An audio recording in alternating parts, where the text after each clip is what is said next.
Assalamualaikum warahmatullahi wabarakatuh. Alhamdulillah, Alhamdulillah puji dan syukur senantiasa kita panjatkan pada Allah Subhanahu wa taala, zat satu-satunya yang berhak untuk menerima puji-pujian daripada manusia. Tidak habis-habisnya kita mengagumi seluruh kenikmatan-kenikmatan yang Dia berikan kepada kita. Tidak habis-habisnya pula kita mencoba untuk menggunakan semua yang telah Dia karuniakan kepada kita untuk ketaatan. Karena kita tahu bahwasanya kehidupan kita ini hanyalah sementara untuk mengumpulkan bekal untuk kembali kepada Allah Subhanahu wa taala. Siapapun yang mengumpulkan bekal-bekal terbaik, insya Allah dia akan menjadi orang-orang yang beruntung nanti di yaumil kiamah, menjadi orang-orang yang didekatkan kepada Allah, disayangi Allah, diurus oleh Allah dan dijaga oleh Allah di yaumil kiamah, di mana tidak ada satupun daya dan upaya di yaumil kiamah selain daripada izin Allah Subhanahu wa taala. Kita berdoa senantiasa mudah-mudahan ketika Allah memudahkan kita, Allah membantu kita dalam senantiasa mengingatnya, dalam senantiasa mencoba mendekat kepadanya. Allah membantu kita dengan memberikan kepada kita kawan-kawan yang soleh dan solehah. Allah memberikan kepada kita bantuan berupa kesehatan, kemauan untuk hadir di dalam majelis ilmu. Maka mudah-mudahan pula Allah memberikan kepada kita kemampuan untuk bisa sebelum nanti di akhir hidup kita mengucapkan kalimat La ilaha illallah Muhammadur Rasulullah. Mudah-mudahan sebagaimana kita dihidupkan dengan baik, kita pun dimatikan dengan baik. Mati husnul khatimah. Amin.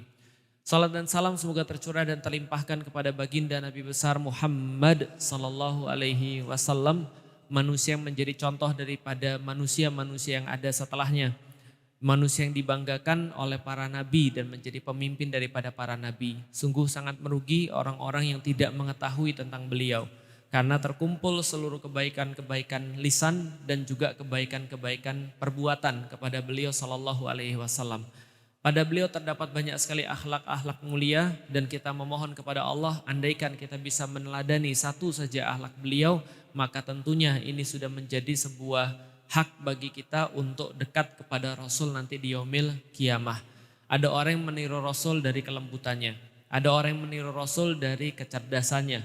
Ada orang yang meniru Rasulullah dari misalnya perhatiannya. Ada orang-orang yang meniru Rasulullah dari bijaksananya dan seterusnya. Maka kita berharap kita termasuk umat Rasulullah Sallallahu Alaihi Wasallam yang bukan hanya mengaku sebagai umat Rasul, tapi juga mampu meneladani beliau, ittiba kepada Rasulullah Sallallahu Alaihi Wasallam. Alhamdulillah, Bapak Ibu yang insya Allah dirahmati Allah, pada hari ini kita berjumpa lagi dalam sebuah tema Better Family. Dan pada hari ini saya ingin berbagi kekhawatiran Bapak Ibu sekalian. Kenapa? Karena semakin hari kalau kita semakin lihat, ini sepertinya apapun yang dilakukan oleh para asatidz, misalnya apapun yang dilakukan oleh para guru, itu seolah-olah tidak memberikan dampak. Kenapa? Karena memang ada banyak hal yang memang kurang dalam urusan kita. Kita kan sudah membahas sampai dengan pada syariat, itu ya. Kita sudah sampai bahas pada amal-amal soleh. Tapi ternyata yang kita lihat akhir-akhir ini kira-kira yang bertambah banyak itu amal soleh atau amal salah. Saya ambil satu contoh aja. Sangat sedih hati saya ketika melihat pembulian baru-baru ini. Ini kan banyak sekali ya. Itu udah ada berapa video itu yang muncul ke saya, ada 3 atau 4 video. Yang seolah-olah kita lihat ini kok anak-anak kayak gak punya hati nurani. Ini kok anak-anak kayak gak punya perasaan. Apa sebenarnya yang diajarkan di rumah? Apa yang sebenarnya diajarkan oleh bapak ibunya sampai dia punya sifat kejam seperti itu? Karena gini Bapak Ibu sekalian, dulu ketika saya belum muslim pun itu saya tahu pembulian itu ada di sekolah. Saya ngerti yang namanya pembulian itu umum di sekolah. Sudah menjadi kebiasaan, misalnya kalau kita lihat pembulian itu ya namanya kakak kelas itu pasti ganggu adik kelasnya, kebanyakan. Setidaknya itu terjadi pada saya ketika saya di sekolah. Tapi nggak sekejam itu Bapak Ibu sekalian.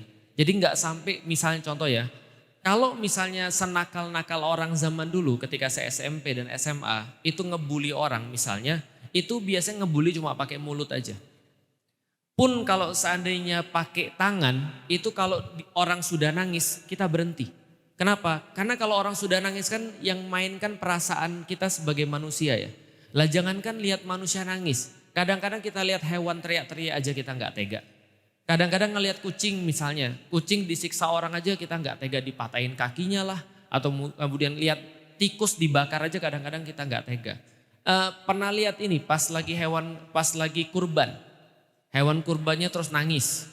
Itu aja kan kadang-kadang kita sudah nggak tega. Walaupun kita bilang ya ini untuk agama dan insya Allah hewan ini seneng kan gitu kan ya. Artinya kita itu kan punya sifat manusiawi, punya sifat rasa hati nurani. Nah sekarang ini yang kita lihat nggak ada pada masyarakat. Nah kenapa bisa begitu? Ini mau yang saya bahas Bapak Ibu sekalian. Jadi gini ya, tidak dipungkiri di dunia ini ada banyak agama, Dan agama yang terbesar di dunia saat ini dua. Satu Kristen, apakah itu Kristen Katolik atau itu Kristen Protestan. Tapi itu adalah Kristen yang pertama. Yang kedua adalah Islam. Yang pada hari ini Islam itu sudah hampir sama. Dan diprediksi nanti pada tahun 2050 itu sama antara pemeluk Islam dan pemeluk Kristen. Karena pemeluk Islam itu naiknya sangat cepat. Dalam satu penelitian yang diadakan oleh Pew Research, itu dia mengatakan bahwa Islam is the fastest growing religion all over the world. Dia bilang bahwasanya Islam ini adalah agama yang paling besar peningkatan pemeluknya di seluruh dunia. Itu kata mereka di Pew Research. Jadi Islam itu naik, Kristen itu stagnan cenderung turun. Jadi tetap cenderung turun. Tapi ada dua agama yang paling besar di dunia. Satu apa? Kristen, yang kedua adalah Islam. Nah, kenapa dua agama ini bisa jadi agama yang paling besar di dunia? Jawabannya sederhana. Jawabannya adalah orang ketika masuk ke dalam agama Kristen dan masuk ke dalam agama Islam tanpa bicara benar atau enggak benar ya. Kita belum bicara benar atau enggak benar. Tapi orang merasa bahwasannya ketika orang masuk dalam agama Kristen atau Islam itu dia bisa berkembang. Dia bisa jadi lebih baik. Dia bisa jadi lebih lembut, dia bisa jadi lebih perhatian, dia bisa jadi lebih jujur, dia bisa jadi lebih kuat dalam menghadapi kehidupan. Itu yang orang cari dari agama. Makanya Kristen dan Islam itu pemeluknya banyak. Kenapa pemeluknya banyak? Karena menarik. Paham sampai di sini? Kita belum bahas tentang benar atau salah ya. Yang kita bahas adalah tentang kenapa Kristen itu banyak pengikutnya, kenapa Kristen itu banyak pengikutnya.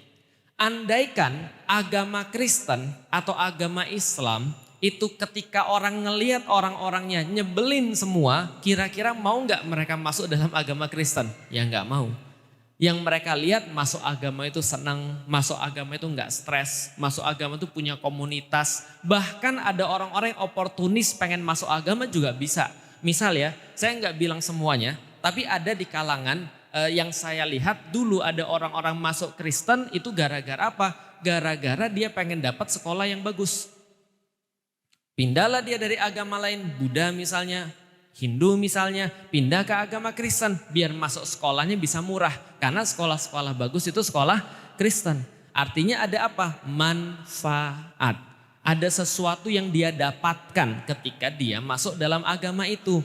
Andaikan tidak ada kebaikan yang dia dapat ketika dia masuk dalam agama itu, niscaya Kristen dan Islam gak akan tersebar sebanyak dan secepat itu. Bisa dipahami ya? Kan agama sebelum Islam Kristen. Kenapa dia bisa nyebar secepat itu? Karena ada manfaat, karena ada kebaikan. Misal, dulu ketika Yesus ngajarin, apa yang Yesus ngajarin? Yesus ngajarin sama kayak agama-agama yang lain. Isa, Yesus ngajarin jujur, berbuat baik kepada orang tua, jangan berkata kasar, jangan berzina, jangan kemudian merugikan orang lain dan seterusnya. Ajaran-ajarannya ajaran-ajaran baik. Makanya betul kalau dikatakan semua agama ngajarin baik. Betul, siapa yang nyalain? Semua agama yang ngajarin baik. Bahkan orang gak beragama pun ngajarin baik gak? Ngajarin baik juga. Nenek saya itu agamanya Buddha, tapi saya gak tahu agama aslinya apa. Tapi yang dia bilang apa? Hidup kita tuh jangan nyusahin orang lain, jangan disusahin orang lain juga. Itu kan ajaran baik. Ya enggak? Ya enggak? Berarti artinya di dalam agama itu semuanya ngajarin kebaikan itu betul. Walaupun belum tentu semuanya benar. Lalu apa bedanya antara baik dan benar? Kita sudah jelasin kemarin. Kita ulangi lagi. Bedanya dengan baik dan benar adalah baik itu bermanfaat di dunia tapi belum tentu antum selamat di akhirat. Itu urusan benar kalau selamat di akhirat. Kalau selamat di dunia itu urusannya baik. Seperti yang saya ceritain kemarin, ada berita bagus, ada berita baik, dan ada berita benar, kan gitu kan ya. Berita bagusnya teman kita nikah, itu berita bagus. Kita nikah itu berita baik, tapi nikahnya sama LGBT, nah itu nggak benar namanya.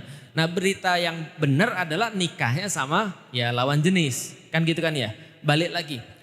Artinya kalau seandainya agama itu orang masuk nggak mengubah dirinya, atau dia berada di dalam satu agama itu, dia tidak menjadi lebih baik menurut orang-orang, maka orang-orang kayak gini ini bisa dikatakan dia sebenarnya tidak dapat efek apapun dalam agama. Bisa dipahami ya? Apalagi mirisnya, kadang-kadang orang-orang itu kan iseng. Wah itu pelaku pembulian di Cilacap, ternyata juara tilawah. Ternyata juara silat. Lantas apa kata orang-orang? Bener kan? Ternyata baca Quran belum tentu dia baik. Ujung-ujungnya orang gak baca Quran. Lah baca Quran aja belum tentu dia baik. Apalagi gak baca.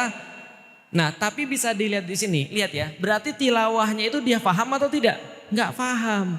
Berarti dia itu Islam, tapi Islam tuh gak mengubah dia. Dia Islam, tapi Islam itu tidak bermanfaat bagi dia sehingga dia tidak bisa menunjukkan sebuah hal yang harusnya muncul dari Islam. Bisa dipahami nggak kira-kira maksudnya? Contoh kayak gini ya, contoh ya. Kenapa ada orang pengen masuk Islam pada zaman dulu? Kira-kira kenapa? Ada yang tahu nggak? Karena manfaat Ustadz. Iya, misalnya manfaatnya apa? Misal, kenapa para budak-budak zaman dulu itu mereka dengan senang hati untuk masuk ke dalam agama Islam? Karena Rasulullah bilang pada mereka, nggak ada bedanya anak Adam. Anak Adam itu nggak ada bedanya. Semua dari keturunan anak Adam. Tidak dibedakan karena kehormatan keluarganya. Tidak dibedakan karena hartanya. Tapi yang dilihat cuma hatinya. Takwanya yang membuat dia jadi istimewa. Maka di dalam Islam kita kenal bahwasanya sesungguhnya yang paling mulia di antara kalian adalah orang yang paling bertakwa. Maka budak-budak merasa kalau gitu kita Islam aja. Kenapa Islam aja? Di agama yang lain kita tetap jadi budak. Di dalam Islam kita setara, kan itu kan ya. Kenapa kita nggak jadi seorang muslim aja? Kenapa zaman dulu cewek-cewek, ibu-ibu, perempuan-perempuan itu senang sama Islam? Karena Islam ngasih mereka benefit. Islam ngasih mereka keuntungan. Apa keuntungannya? Di dalam agama lain gue jadi warisan. Di dalam agama yang lain gue nggak dapat warisan, malah jadi warisan. Di dalam agama Islam gue dapat warisan, lah mendingan Islam lah. Bisa dipahami ya? Di dalam agama yang lain perempuan cuma jadi objek. Di dalam Islam perempuan tuh ratu di dalam rumah. Maka lebih baik saya masuk Islam. Maka Islam punya benefit. Artinya apa? Penerapan syariat Islam itu harusnya membawa kepada kebaikan. Sekali lagi saya ulangi. Penerapan syariat Islam itu harusnya membawa kepada kebaikan. Sebaliknya, kalau syariat Islam tidak diterapkan, ya jadinya begini ini.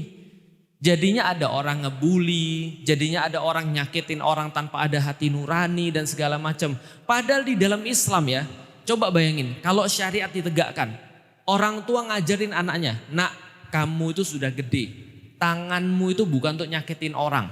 Jangankan nyakitin orang di dalam Islam. Kamu bawa pisau aja, pisaumu tuh nggak boleh dihadapkan pada temenmu walaupun main-main. Artinya mengancam aja nggak boleh. Jadi kalau bawa pisau itu dia harus taruh di bawah. Atau kalau nggak megang yang benar supaya temennya nggak merasa terancam. Kalau kamu mukul orang, nak darah keluar setetes itu lebih rusak daripada rusaknya seluruh manusia. Kenapa? Karena Islam benar-benar menjaga yang namanya kehidupan manusia. Kalau kita ngajarin anak kita jangan mukul orang. Misalnya kita ngajarin anak kita harus hormat sama orang, lisannya yang baik. Ini kan semua bagian daripada syariat Islam. Kalau seandainya orang-orang itu diajarin, tentunya mereka akan jadi yang baik. Tapi masalah kan tidak. Masalahnya adalah ketika di satu negeri itu tidak diatur dengan syariat Islam, dia pasti diatur dengan syariat yang lain. Bisa dipahami gak Bapak Ibu sekalian? Ini saya kasih tahu ya. Nih, syariat Islam itu ada 3 level. Ada berapa level? 3. Level pertama level individu. Level pertama level apa? Individu. Level yang kedua itu level masyarakat. Level apa? Masyarakat. Level yang ketiga level negara. Level apa? Negara. Kita lihat ya, gimana maksudnya Islam tuh punya 3 level. Yang harus kita sepakat Allah sampein kepada kita. Di mana ada penerapan syariat saya, di situ saya kasih keberkahan. Betul atau betul? Contoh paling sederhana, diri sendiri. Contoh ya, kita bahas yang pertama dulu, diri sendiri.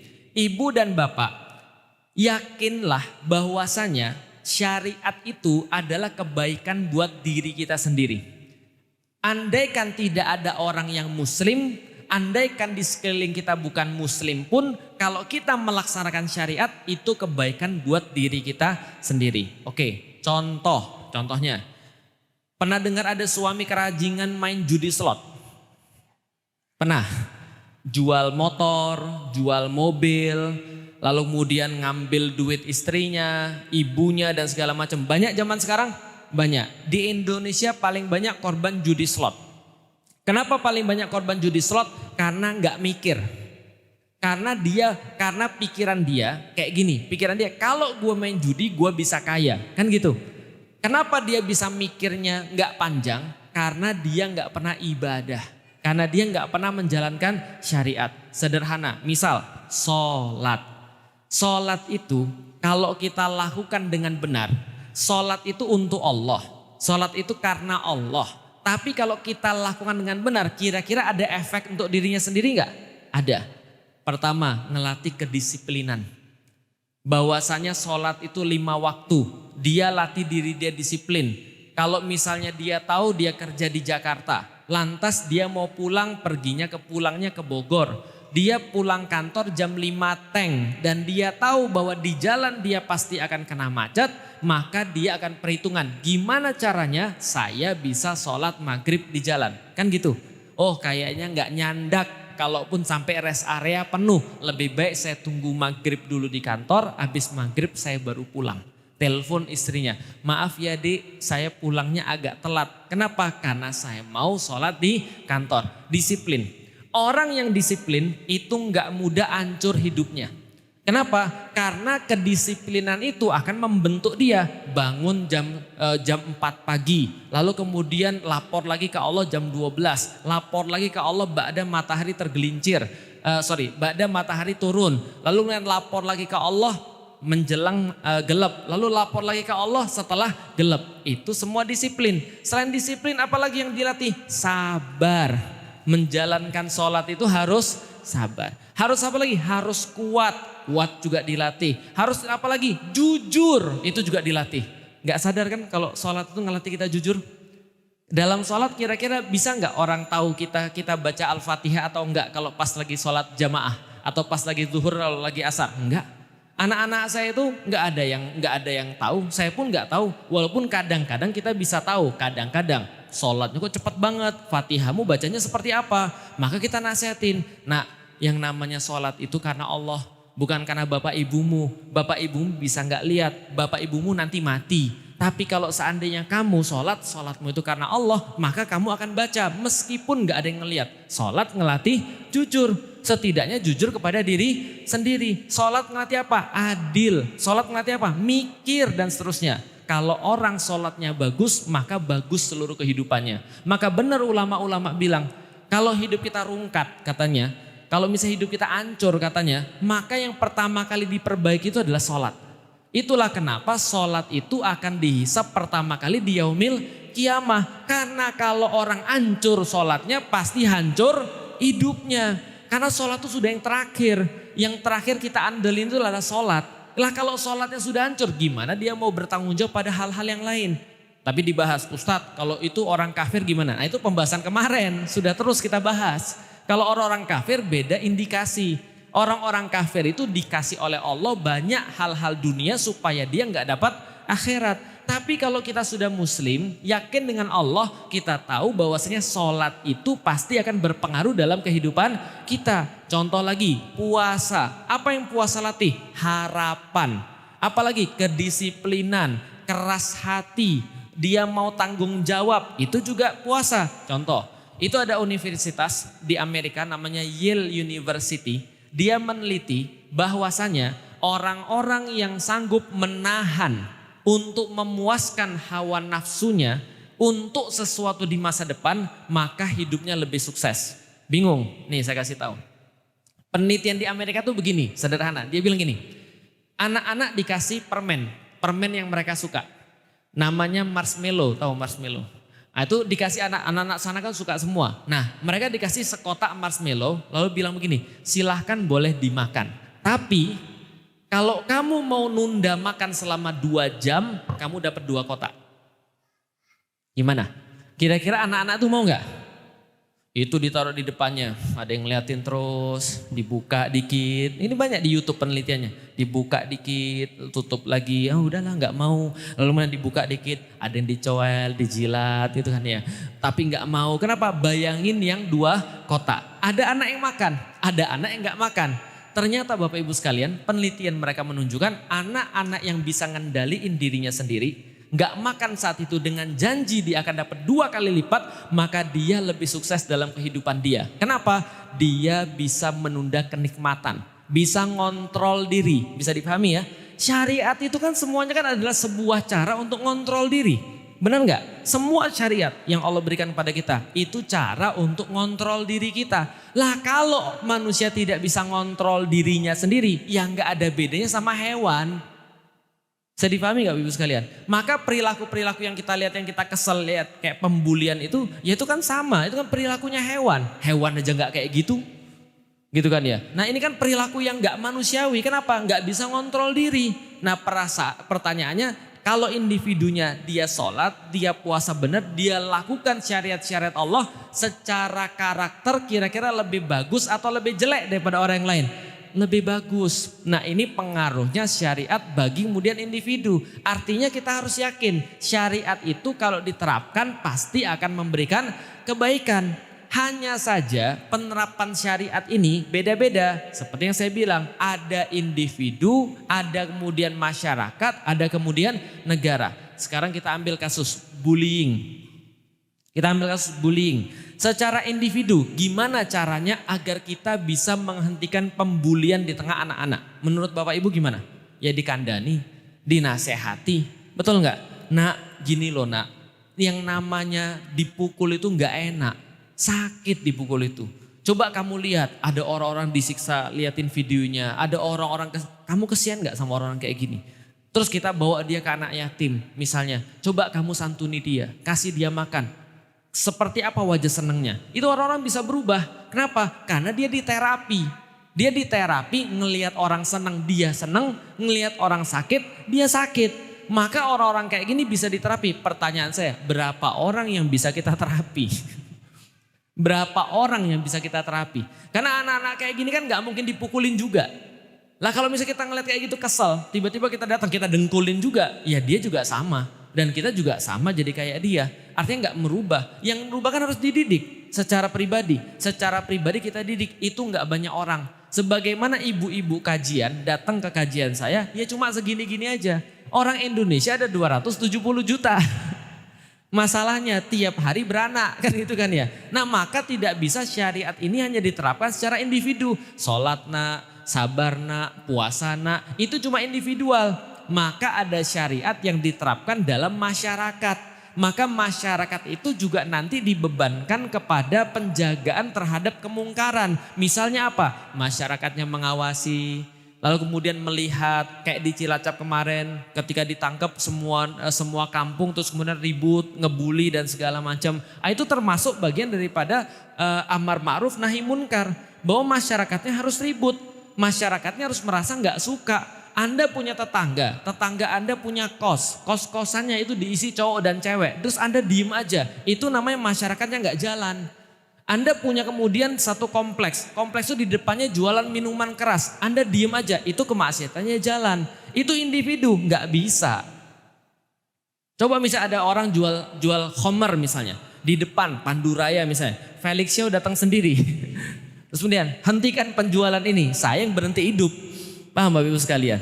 Lah karena individual aja nggak bisa, maka harus pakai kekuatan jamaah, harus pakai kekuatan masyarakat. Karena nahi munkar itu, keburukan itu bisa dihilangkan dengan penerapan syariat secara berjamaah. Bisa difahami sampai di sini. Tapi jamaah saja apakah cukup?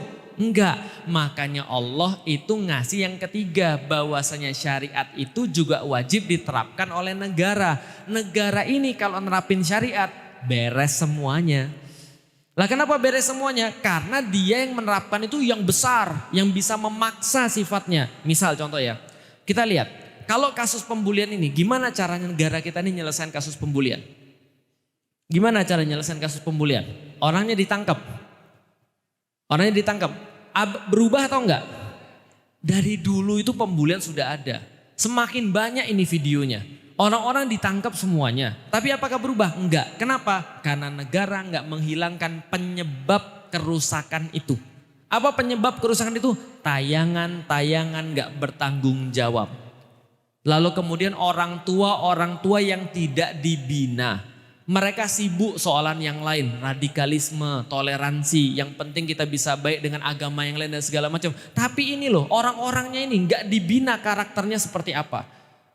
Revolusi mental yang dimaksud seperti apa? Mental yang direvolusi, mental yang mana? Ini orang-orang makin parah ini.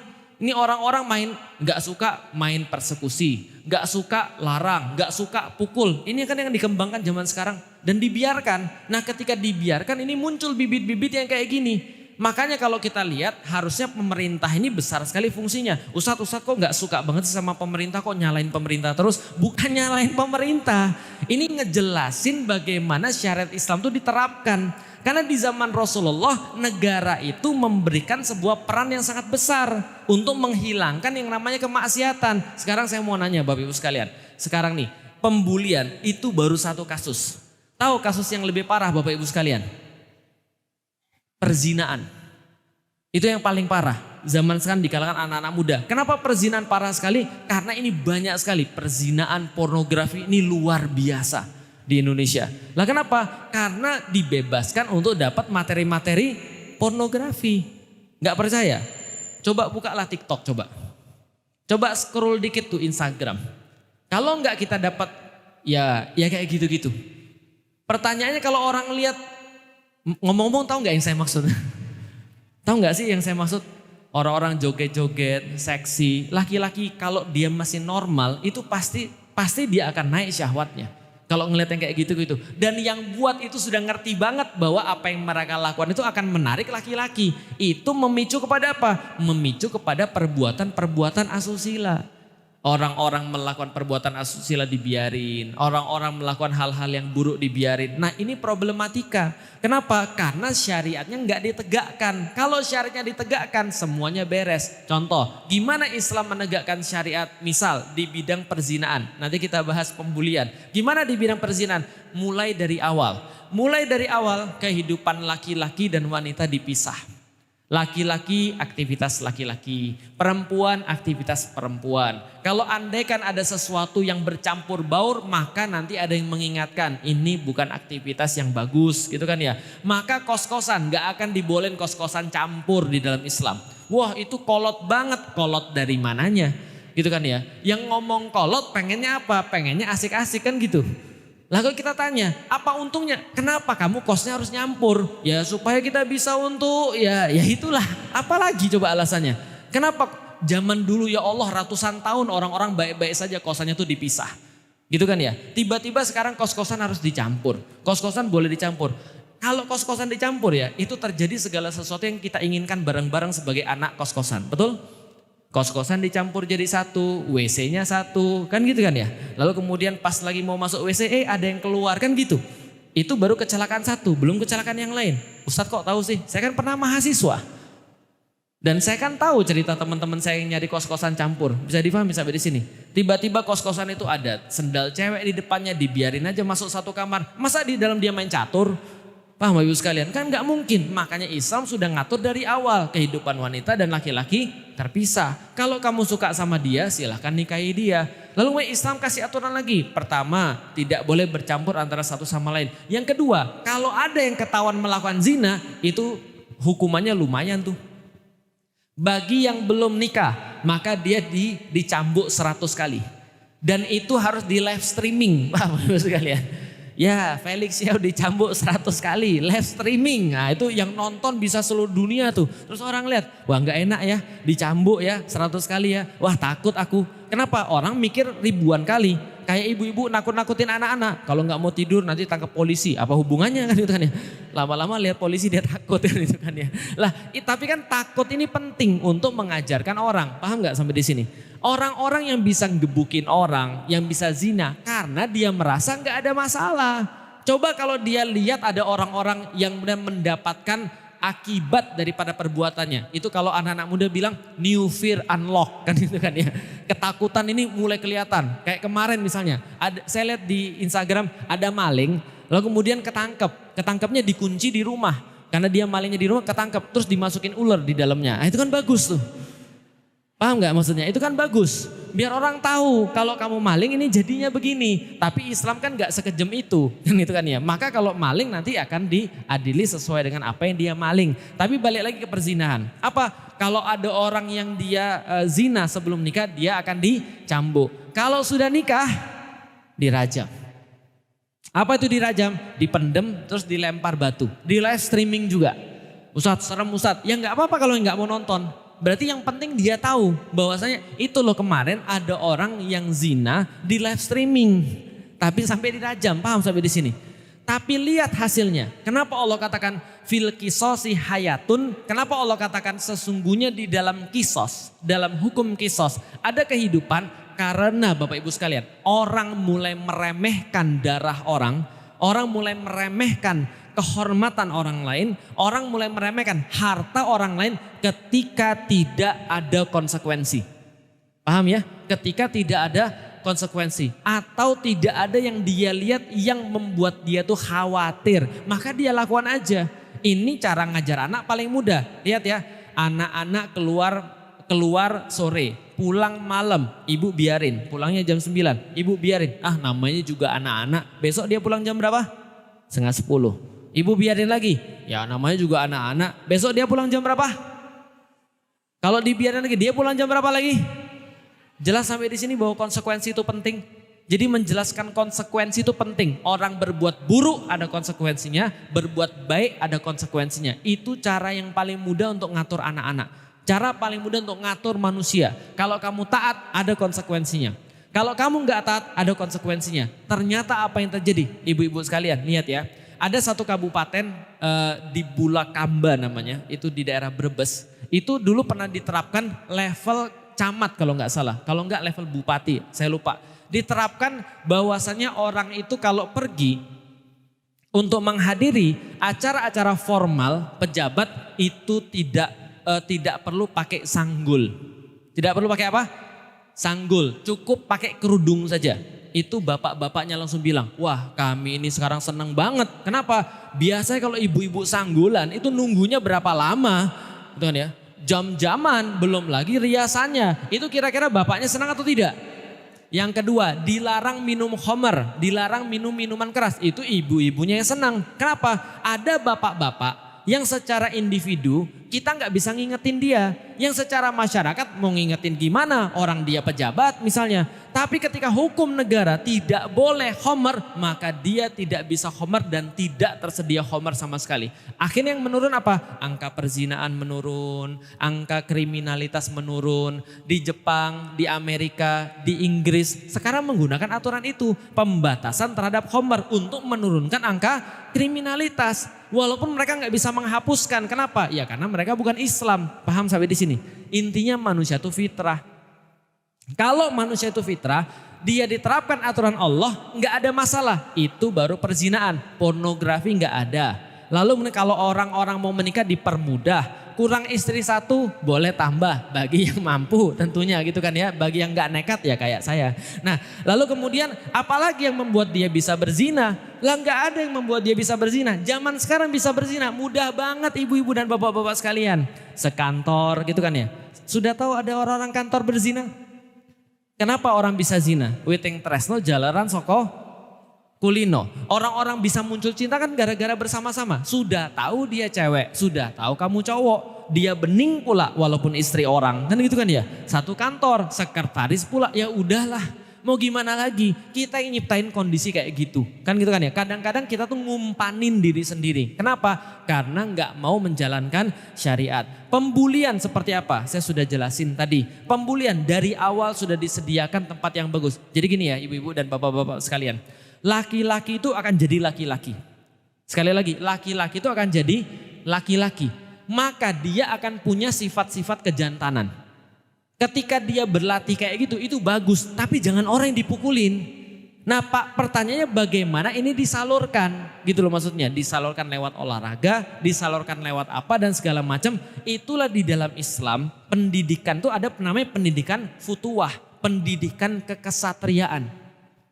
Itu ada pendidikannya di dalam Islam. Dan itu terkait dengan apa? Terkait dengan syariat. Pendidikan kekesatriaan itu apa? Lihat ya Bapak Ibu sekalian. Dulu Rasulullah Shallallahu Alaihi Wasallam ketika mendidik para pemuda, yang pertama kali dididik adalah keyakinannya kepada Allah. Bukan sains. Bukan apa lagi? Bahasa Indonesia. Bukan juga apapun, tapi akhlak. Adalah sebuah keyakinan bahwa Allah itu senantiasa ngelihat dia. Ibnu Abbas, sini. Coba ya. Nanti kalau kamu mintanya hanya pada Allah. Karena kalau Allah mau ngasih kamu, nggak ada yang bisa menghalanginya. Dan kalau Allah mau nggak ngasih kamu, nggak ada yang bisa ngasih kamu. Kan gitu kan ya? Ini kan pendidikan futuwah. Apalagi pendidikan futuwah? Kejujuran, ngomong yang baik. Tahu nggak Bapak Ibu sekalian? Didik kayak gini, itu lebih susah daripada mendidik matematika. Karena matematika kalau salah bisa tapi kalau akhlak bisa dilihat? Enggak. Saya berapa kali mendidik anak-anak saya. Ji, kalau misalnya ngomong gak boleh bohong. Abi gak suka kalau kamu bohong. Kalau kamu salah, Abi gak apa-apa. Kalau bohong itu dosa. Bisa paham sampai di sini. Salah tuh gak apa-apa. Contoh misalnya. Ini salah satu contoh ya. Saya mau cerita bagaimana cara pendidikan. Pagi tadi saya sholat. Saya sholat karena lebih cepat komatnya saya dapat rakaat kedua. Saya dapat rakaat kedua, anak-anak saya nyusul di belakang. Anak saya yang kedua ini agak spesial. Dia suka keliling-keliling dulu pakai sepeda. Baru sampai ke masjid. Saya udah bilang jangan keliling-keliling, udah langsung ke masjid aja. Oke, saya sudah sholat, masuk rakaat kedua, saya sholat. Pas ruku dia masuk. Dia masuk, dia sholat. Oke, setelah dia sholat, lalu kemudian setelah selesai, saya tambah 1 rakaat, karena kurang 1 rakaat, dia nambah 1 rakaat juga. Ini perbedaan fikih ya. Tapi saya mau ngasih tahu yang saya ambil adalah kalau Fatihah nggak dibaca sebelum ruku itu berarti sholatnya belum dapat 1 rakaat. Itu yang saya ambil. Itu perbedaan fikih yang lain ya itu terserah Bapak Ibu sekalian. Tapi saya ngajarin anak saya kalau kamu belum dapat Fatihah itu nggak sholat. Itu nggak ada rakaat. Paham sampai di sini? Setelah pulang saya tanya, kamu tadi sholatnya berapa rakaat? 2 Bi. Nambahnya berapa rakaat? 1 Bi. Kok nambah 1? Iya kan tadi kan masuknya pas ruku. Saya nanya, kamu dapat Al-Fatihah? Dia bilang dapat.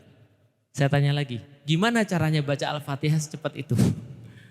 Dia bilang ya bisa aja dapat. Kamu yakin kamu dapat? Setelah dia bilang dapat, saya bilang, kok kalau salah nggak apa-apa. Kita tinggal benerin sholatnya, tinggal diulang. Bisa dipahami ya? Tapi bohong itu dosa yang lain.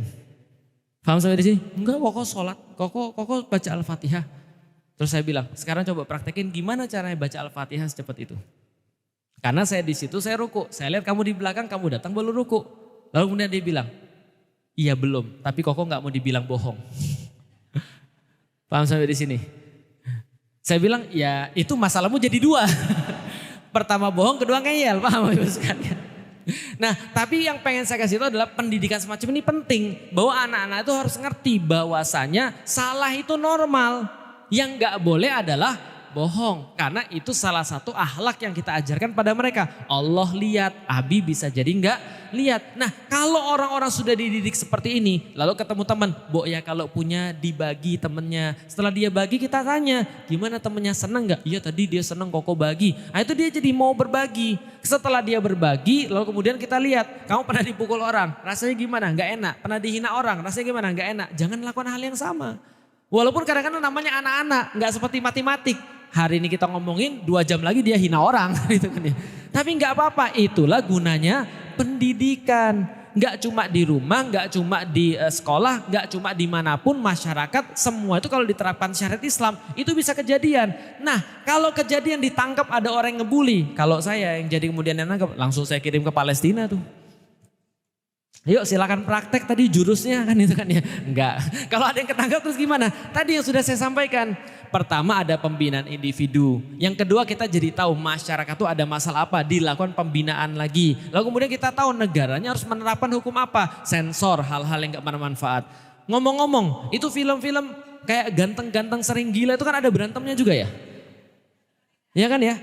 Sehingga kepikir orang apa? Oh jantan itu naik motor gede ya. Naik motor gede, turun, gebukin orang demi cewek. Cupu banget. Ribut gara-gara cewek, ya Allah. Tapi pernah gak sih ada yang ngasih tahu dia definisi keren itu kayak apa? Definisi keren tuh ya, tuh lihat Zubair bin Awam. Zubair bin Awam itu ya masih kecil pedang aja lebih tinggi daripada dia. Tiba-tiba datang seret-seret pedang, ya Rasulullah saya mau ikut jihad. Kenapa? Karena dia mau membela Rasulullah. Saya nggak mau nih lihat orang-orang kemudian diem-diem aja. Dia ngelihat Rasulullah dihina, pulang rumah bawa pedang. Siapa tadi yang menghina Rasulullah? Pedangnya itu diseret, bisa dipahami Bapak sekalian. Ya kita tahulah dia nggak akan mungkin bisa mengayunkan pada saat itu. Tapi lihat mental-mentalnya ini.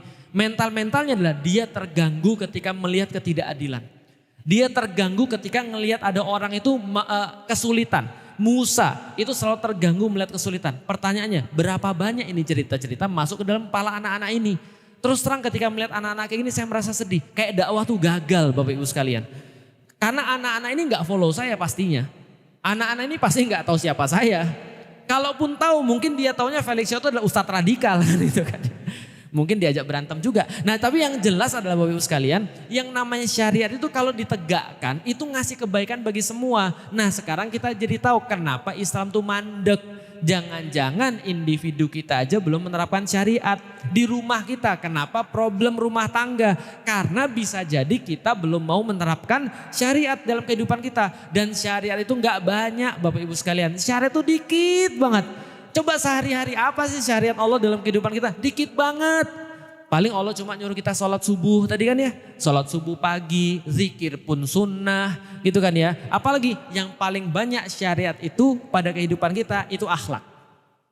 Karena akhlak itu adalah hasil penerapan syariat. Contoh, syariatnya Allah nyuruh sabar. Nah, akhlak sabar tuh kayak gimana diterapkannya? Allah nyuruh kemudian harus yakin dengan Allah. Nah, yakin dengan Allah tuh kayak gimana akhlaknya? Nah, itu yang kita pelajari sehari-hari. Tapi yang jelas ibu-ibu sekalian harus tahu bahwasannya Allah menjamin di dalam Al-Quran. Kalau syariat tidak diterapkan, Allah katakan fa innalahum ma'isyatan dongka. Maka bagi mereka penghidupan dunia yang sempit. Apa itu penghidupan dunia yang sempit? Tuh lihat video pembulian. Rasanya gimana hati kita? Rasanya gimana tuh dada kita? Nyesek gak? Itu namanya ma'isyatan dongka. Itu namanya rasa sesak di dunia itu adalah ketika kita tuh gak bisa napas ketika ngelihat kayak gitu. Ketika kita ngelihat ada orang maksiat gak bisa napas kita rasanya kenapa? Kok tega? Gitu kan ya. Ada orang tua mohon maaf berbuat tidak baik terhadap anaknya sendiri asusila. Kita kok mikir sesek dada kita. Paham gak sih maksudnya? Lihat kemudian ada orang masukin pesantren. Harapannya anak ini jadi ulama. Anak ini jadi orang baik. Anak ini jadi orang yang ngerti agama. Tiba-tiba di sana dizinain. Rasanya gimana? Sesek hati kita. Kenapa? Kita bayangin gimana orang tuanya.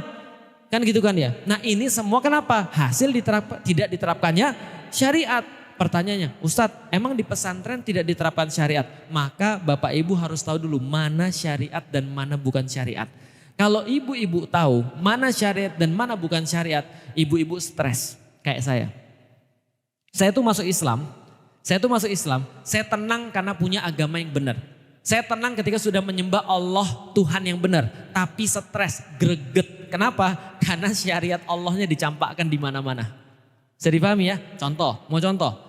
Rasul katakan, orang yang makan riba, misal ya, itu lebih buruk dosanya daripada menzinai ibu kandung sendiri. Coba, ada nggak yang kebayang di sini? Bapak-bapak ada yang kebayang menzinai ibu kandungnya sendiri? Nggak ada. Nggak ada, bahkan kita nggak bisa bayangin bagaimana dosa itu. Tapi ternyata diterapkan. Allah sudah bilang salah, Allah sudah bilang nggak boleh, kita masih mau. Bisa dipahami ya? Itu baru satu contoh, belum yang lain dalam kehidupan sehari-hari. Yang baik jadi buruk, yang buruk jadi baik. Tapi ya sudahlah, yang penting pelan-pelan. Kalau individu kita sudah menerapkan aturan Allah dan kita latih diri kita walaupun tidak mungkin sempurna, kita latih diri kita terus-menerus menerapkan aturan Allah, maka nanti ada jamaah yang mau untuk menerapkan aturan-aturan Allah. Kalau sudah ada jamaah yang mau menerapkan aturan-aturan Allah, mudah-mudahan Indonesia balik lagi kayak dulu. Dulu itu Indonesia itu banyak dipengaruhi oleh para ulama. Maka budaya-budaya kita sampai saat ini itu banyak kan Islami. Tapi sayangnya tinggal budayanya aja, Islaminya hilang. Contoh misalnya Maulid misalnya. Itu kan banyak masalah kan kemarin kan ya. Ustadz, Maulid halal atau haram? Ya terserah Anda mau memaknai yang mana. Tapi saya perlu jelaskan dulu, Maulid itu dulunya adalah ulama-ulama bawa ke Indonesia. Dibuat jadi budaya supaya orang itu ngerti tentang Rasulullah. Dibacainlah kisah hidup Rasulullah, dibacainlah perangai Rasulullah kayak apa, akhlak beliau kayak apa, sirah beliau disampaikan. Kurang dari Barzanji, ditambahin kemudian dengan kajian, ditambahin dengan ceramah dan segala macam. Sehingga orang jadi cinta dengan Rasulullah. Sekarang tinggal budayanya saja, sedangkan yang datang dengerin itu cuma sekedar ya dengerin doang. Tapi dia nggak ngerti Rasulullah. Persis kayak anak tadi yang ngebully orang padahal ahli tilawah. Bisa dipahami Bapak Ibu sekalian. Maka syariat itu harus tahu. Contoh lagi misalnya, syariat yang lain yang sering dikatakan orang-orang, ziarah kubur. Ziarah kubur misalnya. Boleh atau enggak? Terserah Bapak Ibu ngambil hukumnya. Yang jelas saya cuma mau ngasih tahu bahwasanya orang-orang zaman dulu, ulama-ulama zaman dulu itu sering kemudian nyontoin ziarah kubur supaya orang tahu kita tuh bakal masuk ke sana. Kita tuh bakal mati. Maka persiapan itu harus maksimal. Bukan melakukan hal-hal yang lain. Sekarang ziarah kuburnya dapat tapi esensinya tidak. Kenapa? Syariatnya tidak diterapkan. Bisa difahami Bapak Ibu sekalian. Nah ini adalah tentang syariat. Intinya ini Bapak Ibu sekalian. Di dalam keluarga dulu kita mulai. Coba ajak pelan-pelan. Istri kita, suami kita, ajak pelan-pelan. Gimana caranya agar mereka tuh mau menerapkan syariat dalam kehidupan mereka. Kalau kita sudah terapin yang wajib-wajib, ibarat perahu kita nggak bakal tenggelam. Kalau kita sudah terapin yang wajib-wajib. Kalau kita terapin yang wajib, maka perahu kita nggak bakal tenggelam. Tapi bagi yang mau perahunya lebih cepat, bagi yang mau perahunya lebih nyaman, bagi yang mau perahunya lebih bagus, ya sediakan yang sunnah-sunnah. Itu tambah bagus lagi tuh keluarga kita. Maka dihiasilah rumah tangga itu dengan puasa sunnah, dengan zikir, dengan baca Quran misalnya, dengan aktivitas-aktivitas sunnah yang lain. Itu pasti ada kebaikan bagi keluarga. Kenapa? Ibu, bapak, kenapa orang zaman dulu bilang syariatnya begini? Kenapa orang bilang syariatnya begini? Lihat ya. Kita sudah belajar tentang iman, kita sudah belajar tentang syariat, betul? Ibarat ibu punya anak 20 misalnya. Banyak kan Ustadz? 10. Ibu punya anak 10. Sayang sama semuanya? Sayang. Betul sayang sama semuanya? Oke. Itu namanya iman.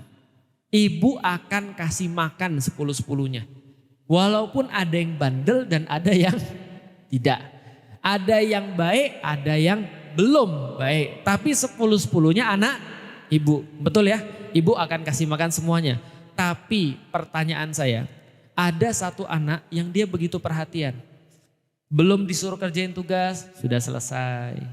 Oh sudah mandi, padahal belum disuruh gitu kan ya. Oh sudah ngerjain PR, padahal belum disuruh. Terus dia buat gambar, ini Umi.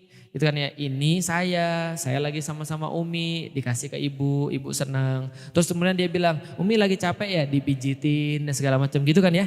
Oke, pertanyaannya, kalau ibu punya rezeki yang lain, yang kepikir yang mana? Yang kayak gitu, yang spesial atau yang enggak spesial? Walaupun semuanya dikasih, paham sampai di sini? Itu namanya syariat. Syariatnya itu tetap dilakukan. Walaupun tetap Allah akan ngasih kepada semuanya. Tapi syariat itu akan membuat Allah lebih perhatian pada seseorang. Nah maka kalau kita pengen disayang sama Allah, ya caranya begitu. Mijitin Allah Ustadz, bukan. Itu kan ya. Gambarin Allah, bukan. Maksudnya itu adalah membuat gimana caranya Allah tuh perhatian sama kita. Dan Allah udah kasih tahu. Allah kasih tahu apa? Hamba-hambaku senantiasa melakukan kewajiban kepadaku sampai aku ridho kepada dia. Jadi kalau kita melakukan kewajiban, Allah ridho kepada kita. Lantas dia menambah-nambahnya dengan ibadah-ibadah tambahan sunnah sehingga aku mencintainya. Nah kalau sudah mencintainya, nah itu syariat itu cuma jalan aja. Syariat itu cuma syarat aja. Makan Ustaz, syariatnya makan Ustaz. Ya udah gugurin syariatnya aja kan gitu kan ya. Orang kan bilang gitu, syariat itu cuma jalan. Tapi dia sangat penting supaya Allah nurunin kebaikan dalam keluarga kita. Yang buat keluarga kita baik bukan karena kita sholat. Paham ya?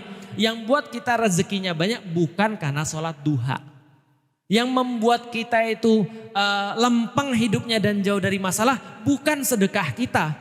Bukan, tapi Allah. Semua tadi cuma, paham ya sampai di sini ya. Jadi kalau kita terapin syariatnya, insya Allah pelan-pelan kita ubah masyarakat kita. Nah yang punya anak tuh coba diajak ngobrol. Jangan sampai dia jadi korban pembulian atau malah ngebully orang.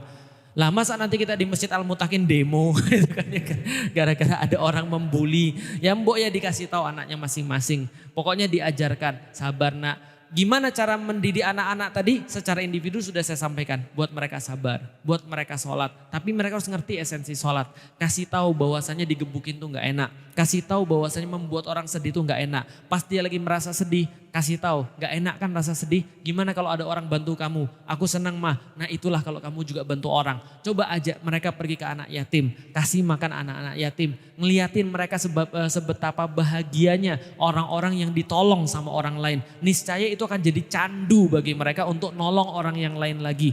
Bagi sama orang dan seterusnya. Nah kalau itu kita lakukan, syariat semua kita terapkan. Insya Allah anak-anak kita jadi anak-anak yang soleh dan soleha. Walau alam ini yang bisa kita sampaikan pada kajian kita.